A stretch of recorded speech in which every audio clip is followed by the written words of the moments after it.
Okay, this next lesson deals with the laws of syllogism, law of contrapositive, and law of detachment. We have some rules about writing logical statements. There are some rules that result in true statements, and then we have some errors that result in false statements. So, how do I write logical statements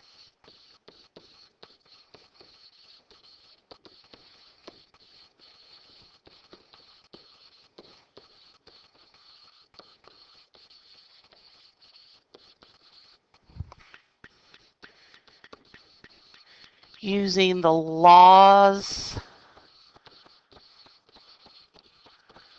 of syllogism, detachment,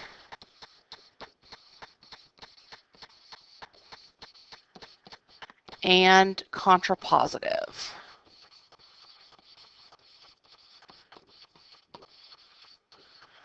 Each of these three laws, or properties is what we called them in Algebra 1, each of these three laws result in true logical statements. Okay, so to begin with, the law of detachment says if we're given a conditional statement, if our hypothesis is true,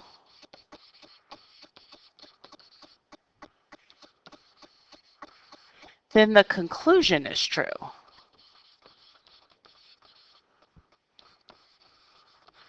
Okay, so symbolically, we start off with our conditional statement, if P, then Q. Then we're going to say P is true, our hypothesis is true, which allows us to conclude the conclusion is true. Now, I just used a new symbol you may not have seen before. These three dots in the little triangle means therefore, and that means that you are drawing a conclusion. All right, so for example, if I forget my lunch, then I will be hungry. I forgot my lunch. I am hungry. Okay, so I took my conditional statement, if I forget my lunch, then I will be hungry. I stated the hypothesis as a true statement. I forgot my lunch. My conclusion is that I am hungry. That's true. Happened to me for today. Let's take a look at the law of contrapositive.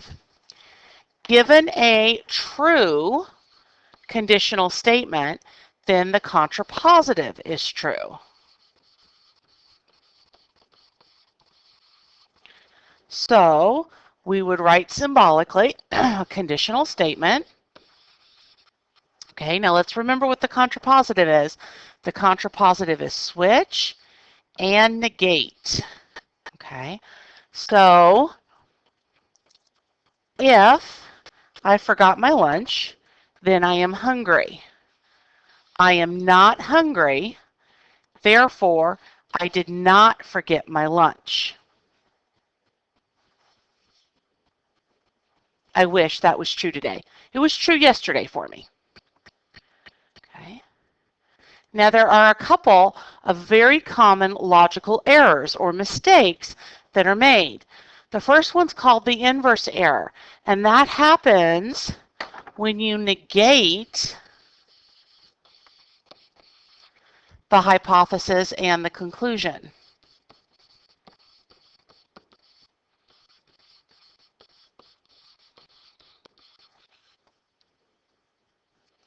All right, so symbolically, we would have our hypothesis and conclusion, and we would negate that hypothesis and conclude that negating the conclusion is true. So let's use a math example this time.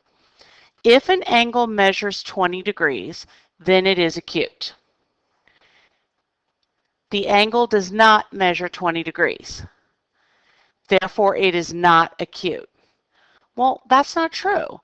Anything between 0 and 90 degrees is acute.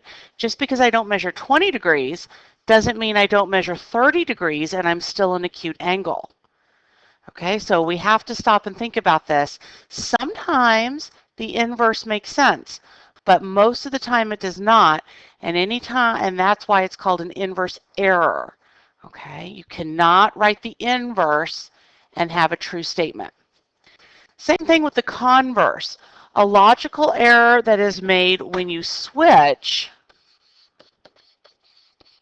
the hypothesis and conclusion.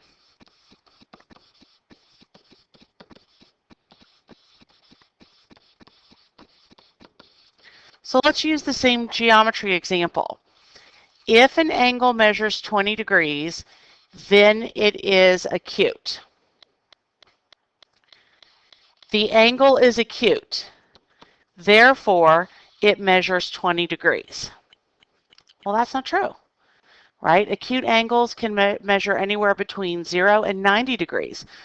Just because it's acute doesn't mean it measures 20. It could measure 89. It could measure 19. There's a whole range of values. Converse error. All right, so let's look at some examples. Use the law of detachment or the law of contrapositive to write a valid, which means true, conclusion. If there is no valid conclusion, write no valid conclusion and name the type of error if possible. You can make mistakes that aren't an inverse error or a converse error. They're just weird. All right, and we'll see if that happens to us here. But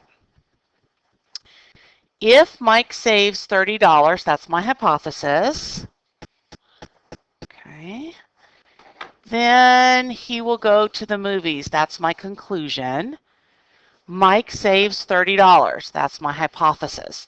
So right now I have P then Q, P.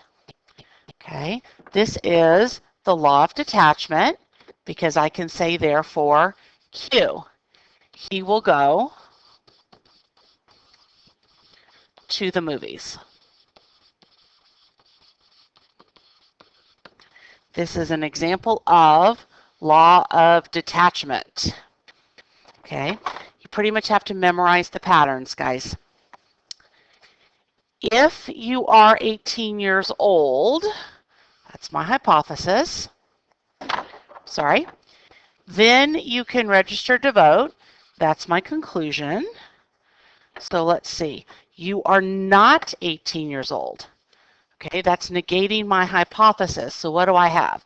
Hypothesis to conclusion, not my hypothesis. Uh-oh. Not, negate. This is inverse error. Okay, so no valid conclusion, inverse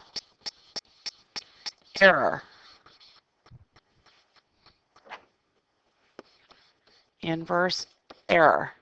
Because we would think not Q, but we can't negate the hypothesis and conclusion and have a valid or logical statement. If somebody is at my door, hypothesis, then my dog barks, conclusion. That happens to be true for me. My dog barks. That's the conclusion. So what do I have going on here? P then Q, Q. I'm starting to write the converse, aren't I? That's a converse error. That's not allowed. No valid conclusion, converse error. My dog barks for other reasons than people being at the door. Okay. If you are tired, hypothesis, then you will drink coffee, conclusion. You did not drink coffee. I negated my conclusion. So let's see here. P then Q, not Q, therefore not P. That's law of contrapositive. So I can write, you are not tired.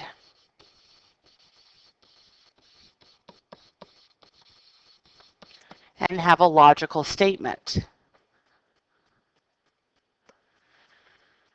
All right, memorizing these patterns, memorizing these patterns and writing these patterns as you go through the problem will go a long way to helping you figure these out. All right, our third law for today is the law of syllogism. The law of syllogism should remind you of the transitive property from Algebra 1. Okay, this allows you to draw a conclusion from two conditional statements where the conclusion of the first is the hypothesis of the second. Okay, so symbolically, if P, then Q, I'm going to do this in color to make it stand out. If Q, then R, therefore, if P,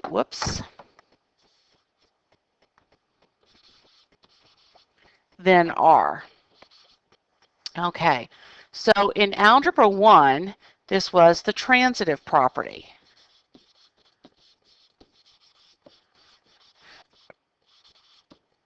If A equals B and B equals C, then A equals C. If X equals Y and Y equals 6, then X equals 6. Okay.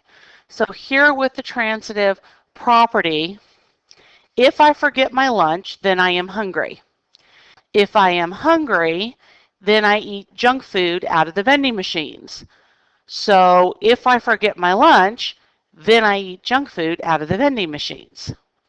Okay, it's a chain of logical statements, right? And the key here being the conclusion of the first has to be the hypothesis of the second, and then your first hypothesis becomes your conclusion hypothesis, and your last conclusion becomes your conclusion of your final statement. It's a chain.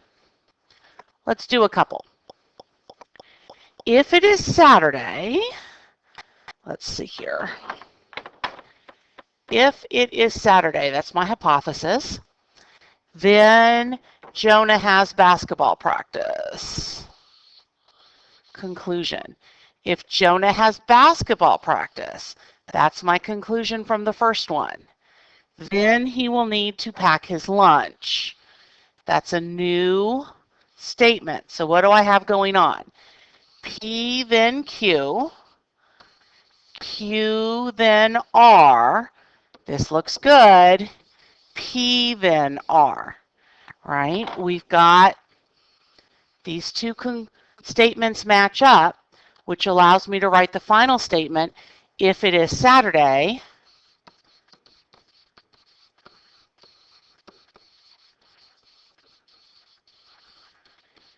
then Jonah will need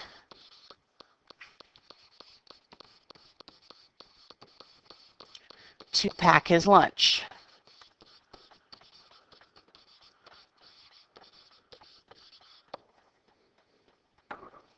Okay, let's look at the next one.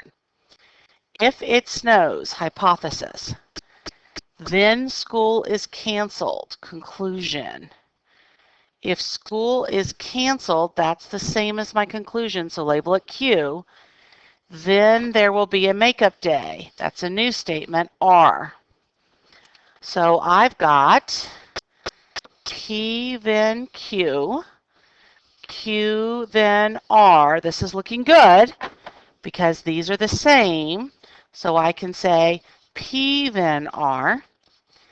If it snows, then there will be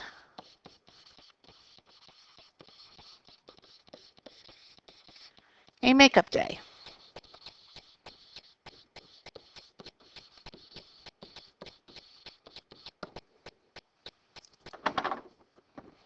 Now today happens to be election day and schools are closed. They're predicting snow for Friday, and I really hope we get it. We happen to have enough snow days this year. We won't have a makeup day, but sometimes this happens. We have too many snow days, and we end up with makeup days here in Fairfax County. Last example for this section. If you study, that's my hypothesis, then you will earn an A on the test. That's my conclusion. If you don't study, don't. Okay, I just negated my hypothesis.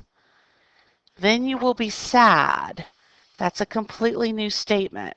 So what's going on? Hypothesis to conclusion, negate my hypothesis to a new statement, and we've got trouble because these do not match. So there is no valid conclusion.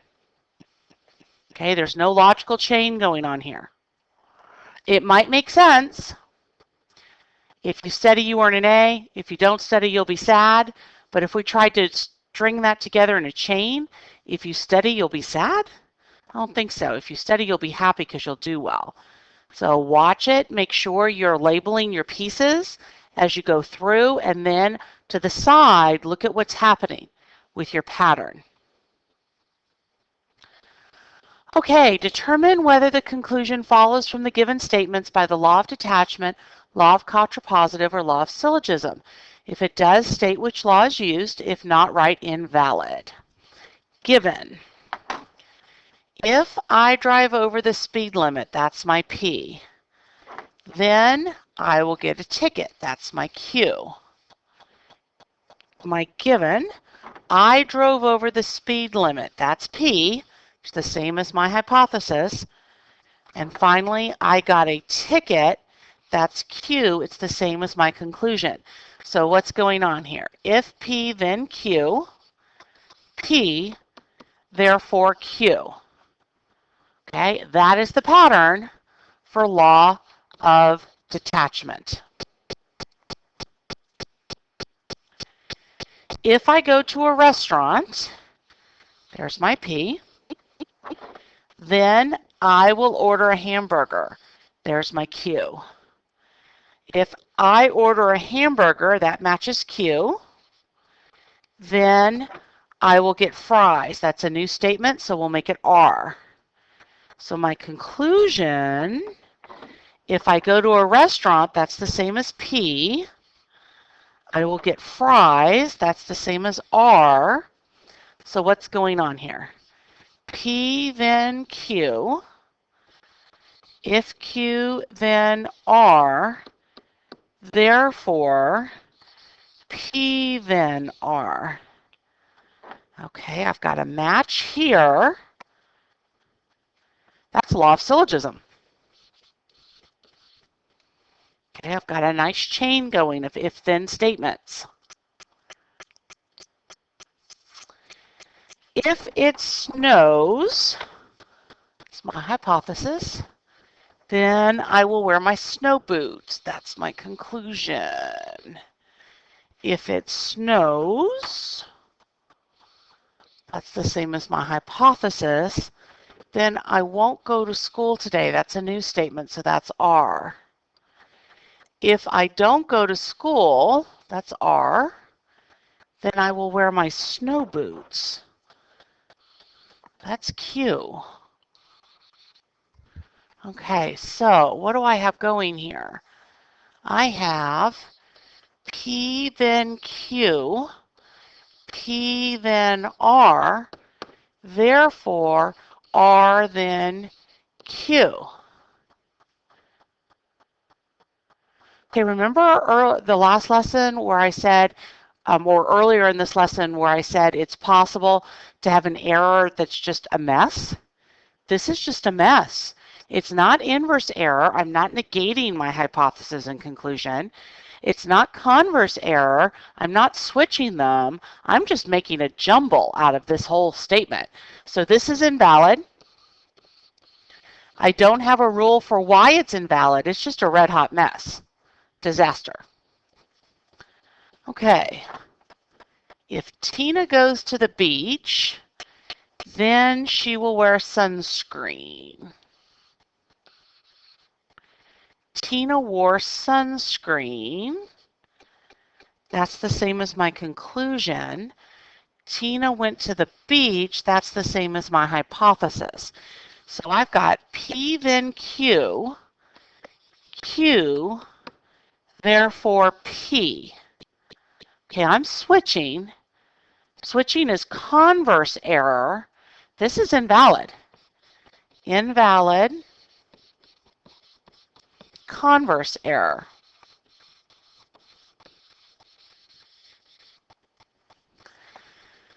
Alrighty, next one. Oh, last one. If I am tired, P, then I drink coffee, Q. If I drink coffee, it's the same as Q. Then I am not hungry. That's R, it's new. If I am hungry, that matches R. Then I am not tired. Not tired is the negation of my hypothesis. So I have P then Q, Q then R, therefore R then not P. Okay, this is looking promising because these match, but my P should be the first statement, my R should be the last statement, and it's not. So this is invalid.